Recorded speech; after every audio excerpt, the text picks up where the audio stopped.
Welcome back to another episode of TINAH Talks. I'm your host, Kelsey, and this is our guest, Tom Garber. He is one of the founders of Hope for Men. And today we are really trying to break the silence. We're talking about men's mental health and sexual abuse. And so this episode is really for men who have been struggling with mental health but unsure where to start, survivors of sexual abuse seeking validation and support, and then, friends and partners and allies who really want to support the men in their lives. So, welcome to the episode, Tom. How are you doing? Good. Thank you for having me here.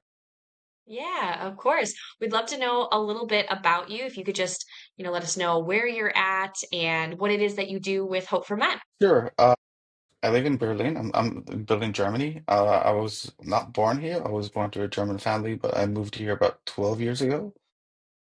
I used to be a filmmaker for many years, a screenwriter, producer, director, did all of these things. And when I moved here, I did a career shift a few years ago, and I went to study UX design, and that's where Hope for Men was born. And I've been working seriously on this project for the past 2.5 years. Met my co-founder 2 years ago. We met online, and we shared the same mission. And yeah, we work on better mental health for men because I know personally how hard it is for men. And my co-founder, he has two sons, and he wants them to have a safe space to deal with their issues if they ever have any issues. Yeah. No, I think that's amazing. And I mean, you must have, I mean, I know we've talked a little bit, but your own experiences and your own passion, if this is what you decided to do with the UX UI design stuff that you wanted to get into. Would love to know a little bit more. I mean, we'll talk more about how Hope for Men dives into helping men and what resources are available and everything. But I'd be really curious to like how you took that leap from, okay, I'm doing UI UX design and now this is what I'm going to do with it. Why did you choose to go this specific route? I mean, I can tell that it's important to you. Yeah, I was abused as a kid, sexually abused as a kid. I was also neglected as a kid from my parents. I'm not here to criticize my parents. I'm just saying this is a fact. They're dealing with their own mental health issues. And for many, many years, I struggled with my mental health. And I know that it started from the sexual trauma. And whenever I tried to reach out for help and support, I couldn't find it either from society or organizations. There was one organization in my home country that I reached out to them, and it took them a year to call me back. And they called me back while I was in the supermarket doing my groceries. And I told them, I cannot really speak now. I'm doing my groceries. And they told me, if you're not going to do it now, we'll have to call you in a year. So I stood in the supermarket with my groceries and shared my most like different secrets and like my pain, and only to find out at the end of the call that it's going to take them a year to find me a therapist to work with. And at that point I was like, okay, so I'm not going to do that. And I moved to Germany because I knew that I can find a mental health professional here to work with. It took me a few months after I moved here, and I found a therapist that we worked for 12 years together. And I know how hard it is for men because a lot of therapists also don't know how to work with men. Therapists are human beings. Not all of them are good. I believe that most of them come from good intentions, but they don't always know how to treat men. I met men who, for just an example, a man who went to a therapist to deal with his trauma. He was raped by an older gay man. He's a straight man, and he was raped, drugged, and raped by this man. And when he went to therapy, the therapist told him, "Oh no, you're homophobic. That's your issue." And he was like, I don't have any problems with gay. I just have problems with the gays who tried to drug and rape me." So of course, he didn't go out to go to therapy again. But that's the kind of stories I keep hearing over and over again. That a lot of therapists don't know how to work with men, and that's of like training and education in the mental health industry. I believe that the mental health industry was constructed to kind of like control females in a way, that the men sent their wife to therapy, and then they had a discussion with a therapist to kind of like to control them, and they focus more on the research. Hysteria back in the day, that's where it was like you go for the woman is hysterical, hysteria, and then Yeah, and we as a society, we tend to look at females as just as victims or weak people, and I don't see it like that, but that's how it is. Society looks at it. So a lot of men just don't go to therapy, or if they do go to therapy, they don't find the right therapist to work with, so they just give up. And also, therapy is not the right tool for everyone. Some people just don't need therapy. Maybe they just need to find a friend or to better their relationship with their people in their life and to move or do some sports and things like that. Therapy is not always the answer. And this is part of what we try to do at Hope for Men to give you more than just one option. Um, yeah, that's what we do at Hope for Men. That's how it was born. It's my personal mission. It's very, very hard. I've been doing it for 2.5 years. It affects my mental health, but it's a mission that I will never stop doing. So that's what I do.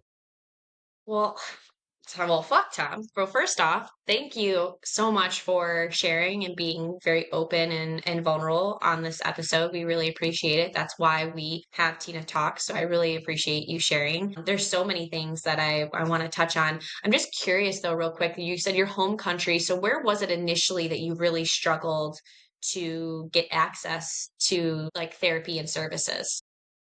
Which country was it? I was born in Israel. In Israel, okay, so in Israel it was really hard. So I'm in the US. My business partner with Tina, she's in the UK, and the same thing with like a little bit different in the US because we have a lot more privatized things and it's usually through work and stuff like that. But like if you are doing the like national health in the UK, it's up to like 8 months to speak to someone. So very similar story. Like Sophie really struggled to get resources and help when she was looking for something. So that's why I was just curious about where that was. And I mean, I think you touch on so many different aspects here that right? Like I myself, I've been sexually assaulted in my life. It wasn't sexual abuse when I was a child or younger or anything like that.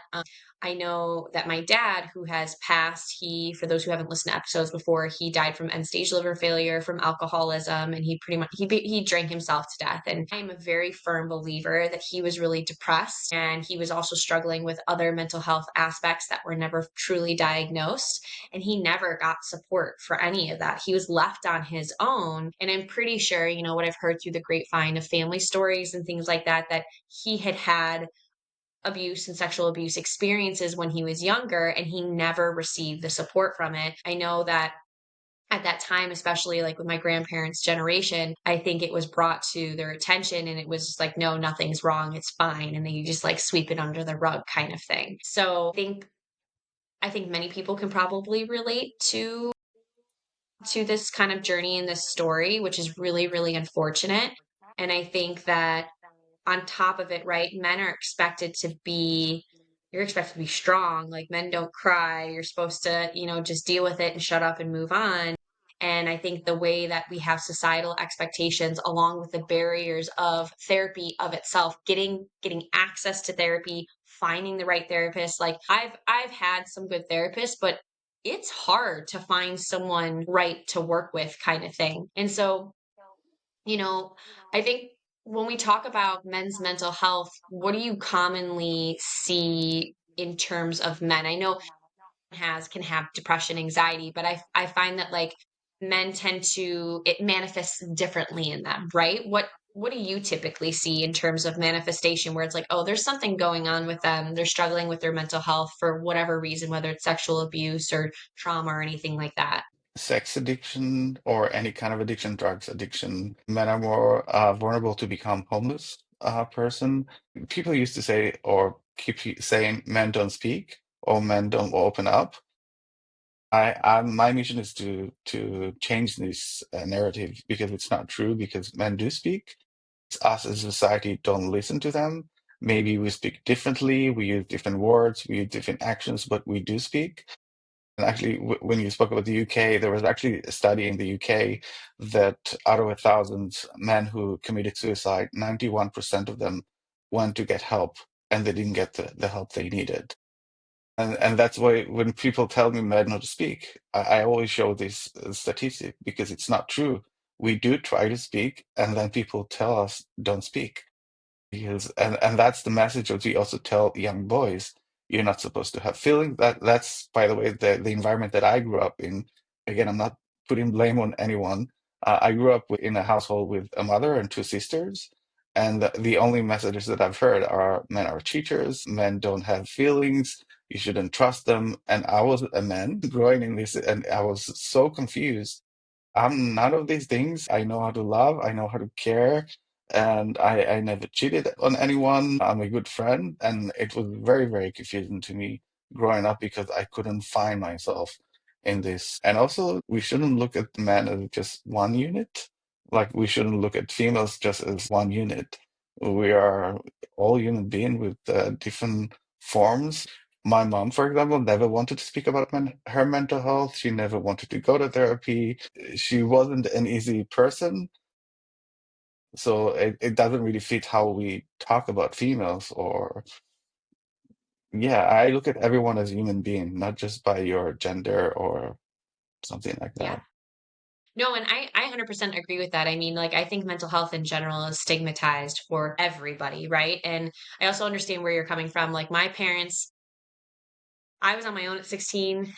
My parents did the best they could with what they had at the time, and they were struggling with their own mental health issues. This is what I believe. I mean, I've had to come to a lot of these conclusions, through therapy and acceptance and all these things. I don't hold anything against them, but like it's not going, and I'm not here to, shit on them or, be angry at them. It's more so of like, these are the patterns of behaviors and experiences that have happened that have led to this situation. And we can all collectively do better. And the way that we do that is by having the open conversations. I know, I used to work in inpatient psychiatry. I was a behavioral specialist, and right, men and women, I did notice is that men and women tend to present a little bit different in certain ways. I know that sometimes men can appear more angry or have more aggression or withdrawal when they are experiencing severe mental health issues. But that can also happen for women as well. I know it's really common, like physical symptoms come with it, like chronic pain, fatigue, gut issues. And I think we tend to see, and I think this, I would see this more, and you can totally correct me if I'm wrong or if you don't see this,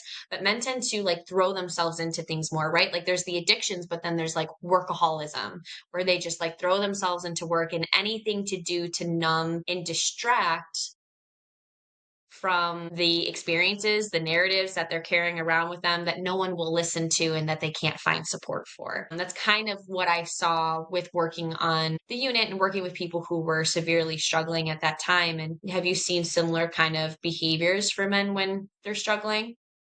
Yeah, and that's what I meant, but we do speak, but maybe in different words or different Yeah. actions. That's what I meant by that. That speaking is not just using your words, but there are signs that you can see. And another thing that I like to say is like, don't ask why. If someone committed suicide, don't ask why didn't you say anything. Ask yourself, why didn't I ask? What is your response? Of course, you're not responsible for someone who taking their own life. Have you been there for this person, or did you give up? Yesterday, I went to this talk or webinar, and there was this person talking, and so like I'm taking myself. Whenever I see someone who's negative, I'm taking myself out of the situation. And I wanted to say, I didn't say, of course, like, why aren't you not there to support this person? Maybe if this person depressed, you can support this person and ask, how can I help? Instead of just saving yourself. Yeah, I would, when I was younger and I was going through a lot of the stuff with like there's a lot of trauma in the household and all of that. I attribute a lot of my resilience and there's a period of time I studied psychology in university where I got heavy into resilience research. And one of the things that they say like builds resilience, one of the strongest factors is having that outside perspective and outside support. So right? When I look back at when I was a kid, dealing with stuff at home, I had to see a school counselor for a period of time because the school knew my parents were getting divorced or were divorced. And so I think it was a requirement by the school. And I would get pulled out of class once a week by this school psychologist. And bless her heart, she had a tiny closet, little office. But what I remember of that, I don't even remember what I talked about, but what I remember is that it was me with an adult where I got to speak and share things. I wasn't being told to shut up. I wasn't being yelled at. I wasn't being hit. And it was an adult that was actually just asking me questions and letting me speak and share my feelings and my thoughts and whatever it was. And then at the end of it, I got a cool pencil eraser every time I left or a piece of candy or something. that has stuck with me, and I have had other experiences in my life where people have offered me some sort of support or care, or they've just held space for me. And I think it's those moments that like made me feel like, oh, there is something else out there. There are caring people outside of what I know in my core unit family or my bubble of my life. And I think that makes a huge difference. And I think people are scared of like, oh, if someone's severely dealing with something, I'm not a professional. I don't know how to deal with it. But I think what you're saying is it's just a matter of saying, "Hey man, what's going on? I see you're having," and this is not how you put it, but like, "I see you're having some big feelings. Do you want to talk about it?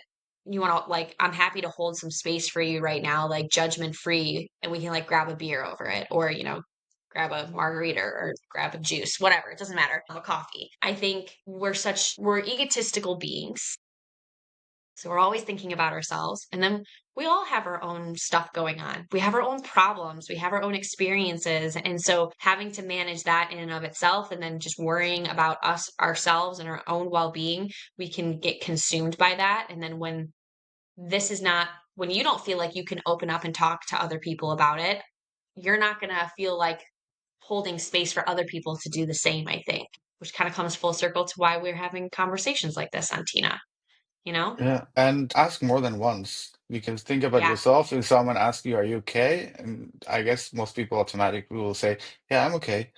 And then if the other Right. person can see that you're not okay, they ask again and Mhm. find ways, or just say, "Okay, if I understand that maybe you don't want to share it now, but know that I'm here for you. When you want me to help you, I'll be here for you."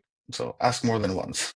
Yeah, and you can always, I mean, you can always just point out what you see. You can say, "I see that, like, you look like you're distressed. You look like you're upset or frustrated or angry. I'm not sure what, but I can see that something is not okay, and so do you wanna talk about it? Like, what's I'm happy to talk about it," right? And then, like, frame it a couple of different ways. You're not calling them out in a negative way. You're not saying they've done something wrong. You're just presenting that. I'm curious to know what was the breaking point, but like the moment where you found some relief or you found someone to talk to or to like find a little bit of support and space for yourself in dealing with what you've experienced and the abuse that you've had. Like I said, I worked with my therapist for 12 years. I just finished therapy a week ago. Um, not in good terms, I have to say. She was good for me for I guess 8 years, and then I stayed there because maybe I was lazy or I didn't want to meet another therapist and start a relationship all over.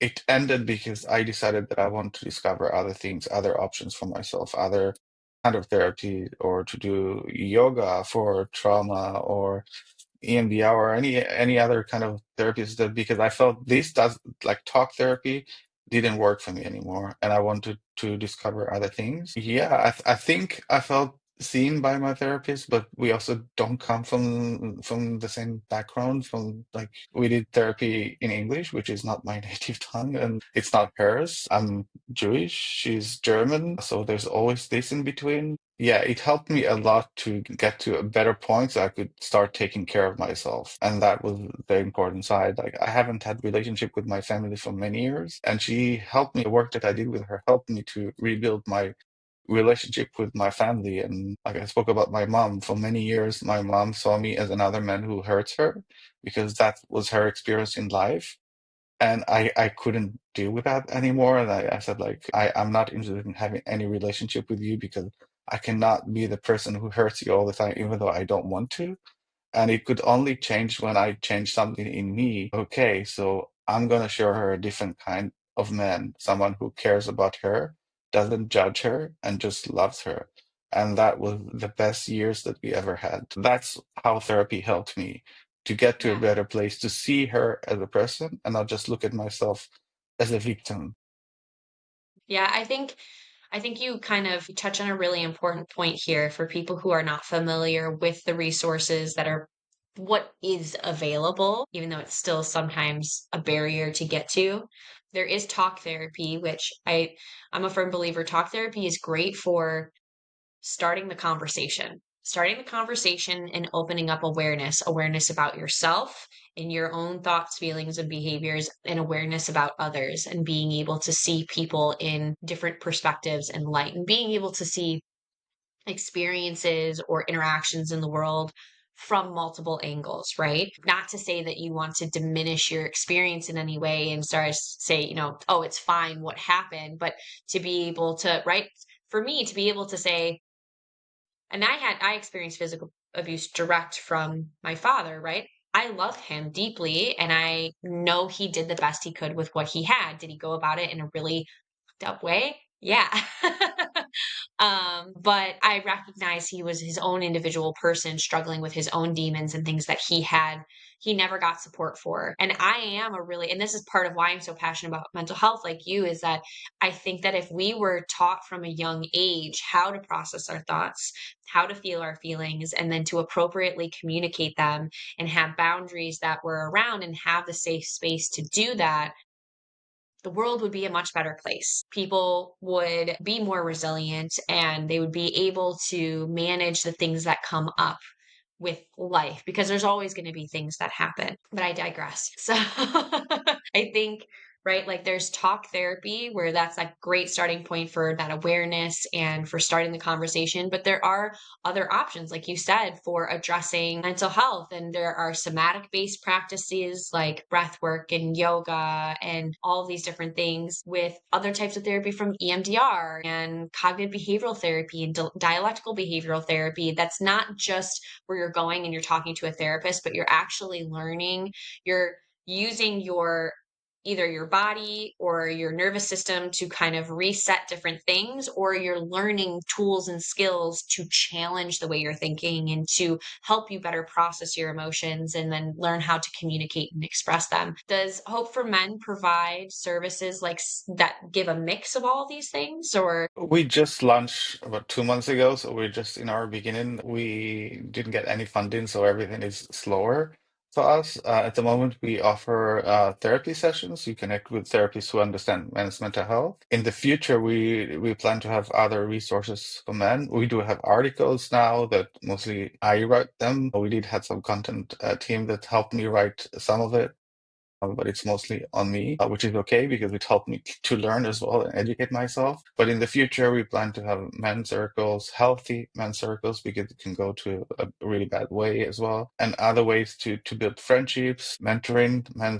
to one another. I think what I understood from a talk with another man who was also a survivor of sexual abuse. His name is Gregory David. He wrote a book, a trauma recovery manual. It's a really good book. And one of the things he told me, like, there is not one answer. You need to figure out maybe now therapy is good for you and do that. Or maybe you want to go to a group of men and start speaking about it.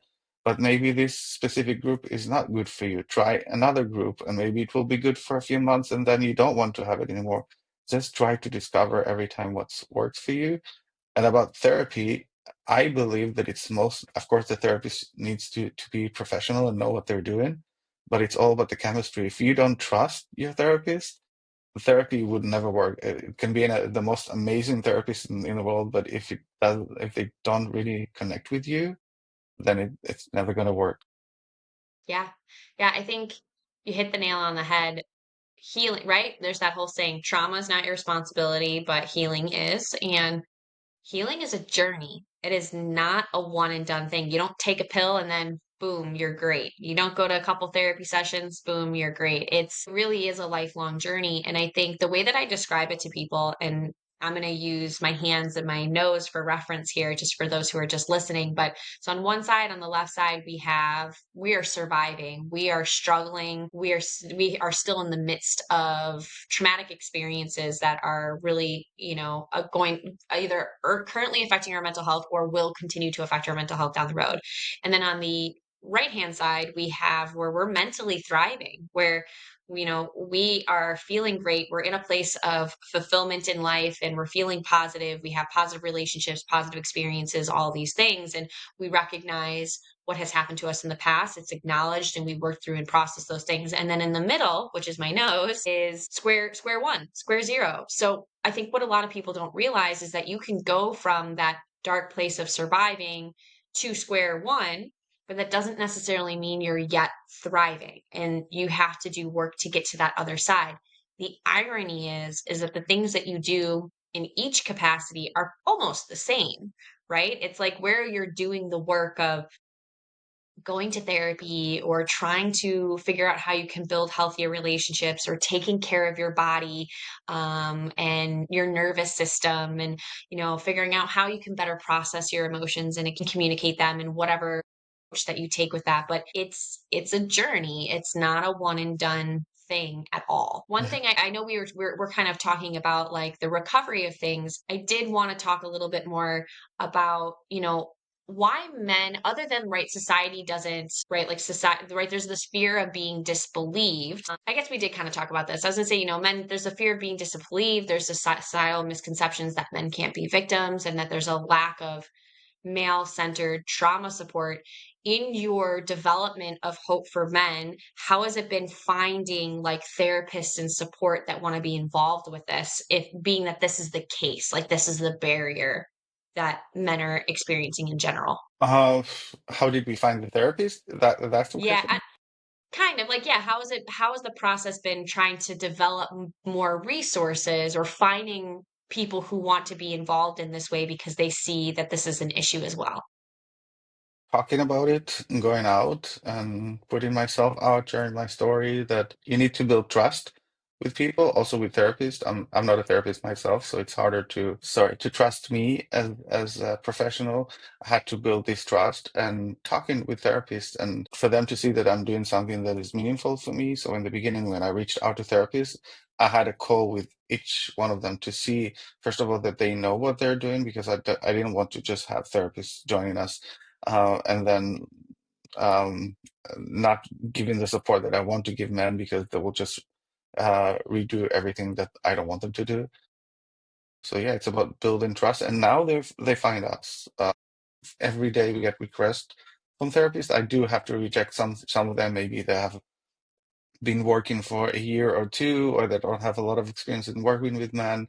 And so I have to reject them and tell them that I need people who understand, because unlike, I guess, other platforms for mental health, it's not about how many therapists that we have. It's about the quality of these therapists. That's what I care about. Yeah. Yeah. So it sounds like you do have some requirements, right? Like they have to have experience working with men more than a certain number of years. Are there any other aspects that you're looking for, like for them to say certain things or a certain mindset about it? For them to understand, we also offer, we did it in the beginning, we did webinars. So we asked them to join to our webinars to learn from our experts. Not more than that at the moment, but later when we do get the funding, they'll have to go through to training on men's mental health before they can offer therapy on our platform, which is something Love that we're that. building now. Yeah, that's amazing. And I get it. Like funding is a hard thing to get. Even with Tina, we're trying to get funding. It's hard out there, man, to have like a mental health kind of startup. It's very hard. Okay, Which so is I think harder for men, by the way, which I had I can interesting imagine. conversations with investors. I don't, at the moment, we don't look actively for funding at the moment. But when I started having conversations with investors, it was so interesting. Most of them were white, older men. They kept telling me men don't deal with mental health issues, men don't experience sexual trauma. And then because I always share my story, I was open about everything. It always comes to at the end of the call, they tell me, something like that had happened to me when I was a kid. And they can tell me they like they're 60 something year old man, and then they remember everything. And then I tell them, like, how can you say that it's not a traumatic event for you if you remember exactly how it was and it was just so many years ago? And I think they just don't want to deal with that. They don't want people to ask them these questions. But in general, like, I had investors telling me it's a very small market. It's funny because half of the population are men, and I had an investor who told me that's a small market, but then I've seen him going to invest in, and I don't want it to sound like I don't support it, because I do. This person invested in a mental health app for transgender people, which is, in my belief, it is a smaller population than men. So it's very hard when you try to speak about. It's very triggering for people to care about men. Yeah, I can see that. And I think like it's a vicious cycle, right? Because part of the thing is that you have to be vocal about it. Like so there needs to be some rallying behind it. So right, there's the women's movement in, the 60s and 70s where pushing for women's rights and things like this. And I think as of recent LGBTQ communities have been the loudest in terms of we're here, we exist, we need to be seen and treated differently, and we need access to resources and things. And so I think because when you're louder and you have a community of people who they themselves are like, this is happening, we want support, that helps to push that.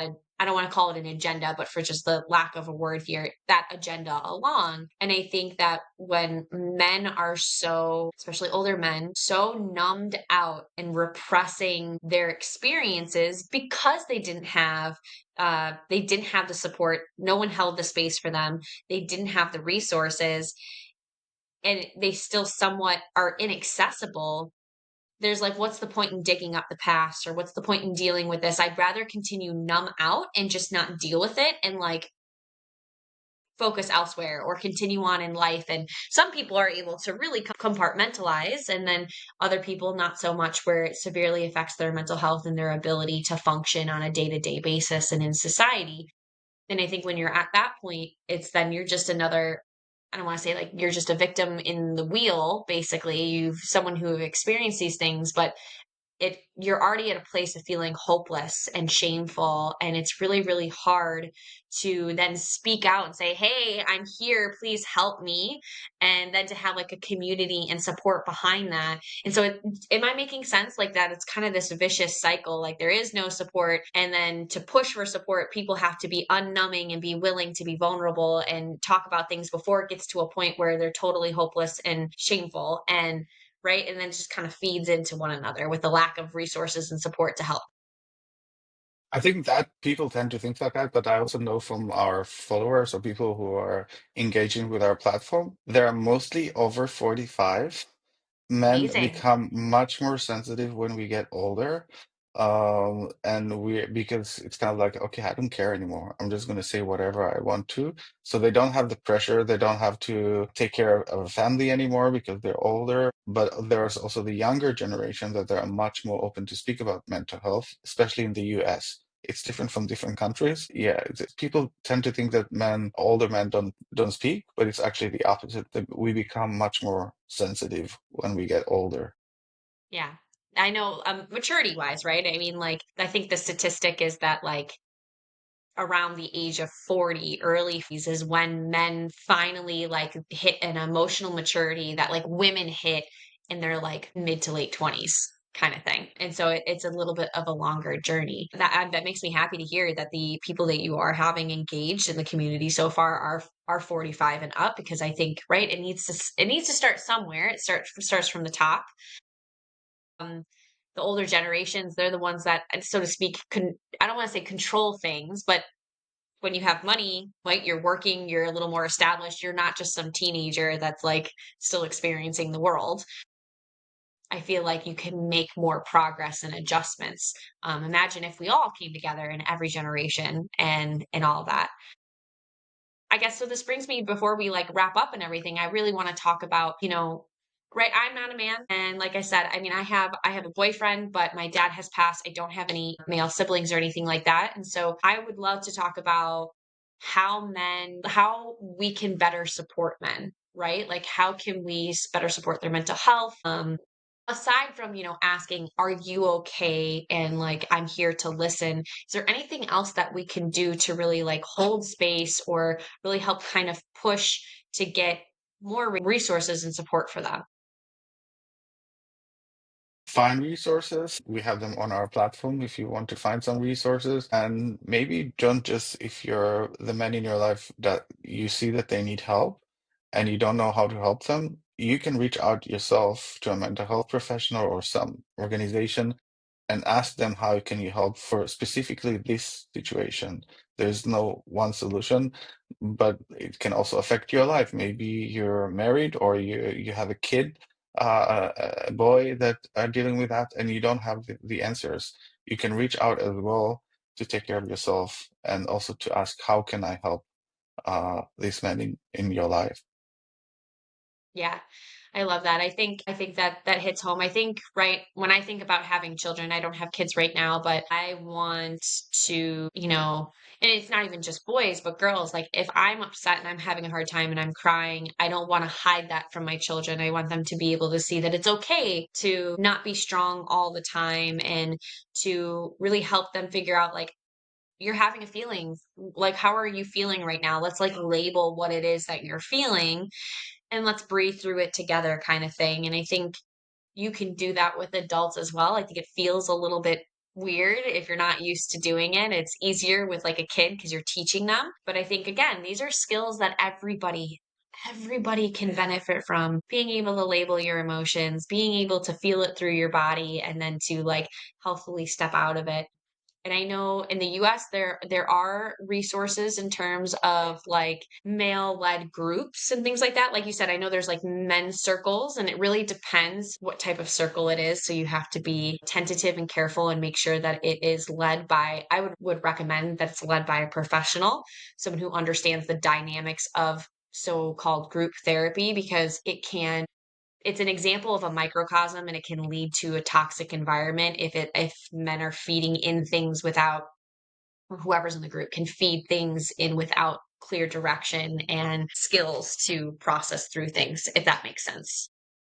Yeah, yeah. I did meet some men who are doing these men's circles, and they're not mental health professional, and I joined to see how it goes for them. It's not always going to the toxic place. Like the one of them is like a young father who just wanted to meet other fathers like him, and I'm part of the WhatsApp group, and I can see how they go, and it's all like positive, and they're there to support each other, and there's nothing toxic about it.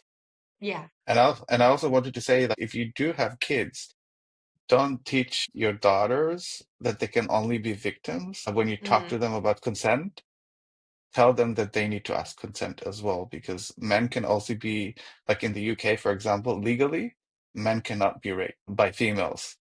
It's like, yeah, because rape, it's only penetration, and okay. a female cannot technically penetrate a man, so it will never be rape, just legally. So Wow. teach your boys as well to ask for consent, to respect the other partner. Maybe your boy is gay, and you also need to ask consent for the other guy. But don't touch, just teach kids that females are victims and men are predators, because we are all human beings and can be everything that we are. Yeah. I That's mean, the most important. yeah, and I've mentioned before, like I've had experiences with sexual assault, and like my belief is I ask, like, I would like to kiss you. Can I kiss you? Like right, treat others as you want to be treated. I think is like the basic concepts that we should really lean into more. So I'm really happy that you said that and I appreciate that you did.